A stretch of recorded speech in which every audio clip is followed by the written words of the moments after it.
Drug dealers, cocaine addicts, violence. Those are just some of the stereotypes that have plagued Colombia for decades due to an armed conflict and a drug war.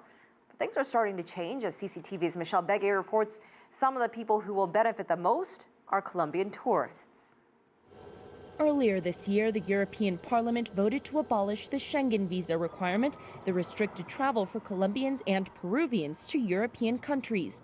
In a landslide vote, 523 to 41, the approved visa waiver granted citizens visa-free access to Europe's Schengen area that includes 26 countries. According to the European Union ambassador to Colombia, improvements in national security and trade were part of the reasons why the visa requirement was waived. More institutionality, more control, more working together with our countries in tracking drug routes, in fighting corruption, in improving human rights. That was an important element as well. Obviously, we're not yet at the end of the tunnel, but we recognize that a sincere effort has been made. According to Henley & Partners' 2014 index that analyzes global visa restrictions, Colombia has the most visa restrictions out of all the South American nations. Therefore, the waiving of this Schengen visa has been welcomed by many citizens who carry the Colombian passport. I think it's stupendous. I have a cousin who came from Medellin to get his visa, and he was so sad when he got declined.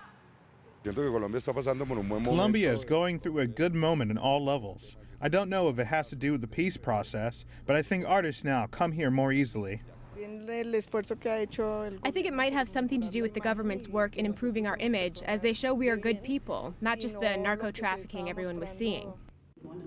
European officials say the peace process currently being negotiated in Cuba may not have much to do with the visa waiver, rather the growing number of free trade agreements with Europe that has granted citizens more access to countries. For Colombia, it's also a sign to take this element of trust seriously and that people can travel as much as they want, but for a serious purpose, meaning commerce, tourism, or family visits. It has taken 2 years and counting to abolish the Schengen visa for Colombians, which was put in place back in 2001. Once Colombian lawmakers ratify the visa waiver agreement, citizens hope to be traveling visa-free to Europe by the end of 2015. Michelle Begay, CCTV, Colombia.